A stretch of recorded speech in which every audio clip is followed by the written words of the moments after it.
Здравейте от Geraka.com. Представяме поредният артикул от продуктовата гама на Teka. Това е стъклокерамичен готварски плот от серията Teka VT TC 25.1.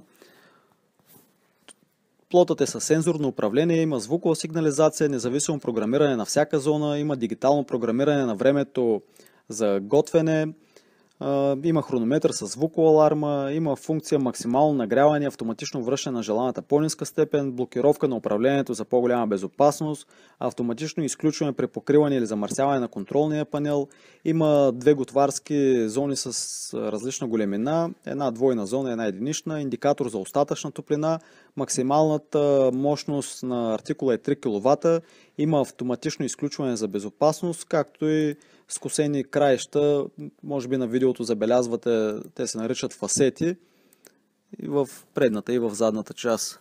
Вижте артикула добре.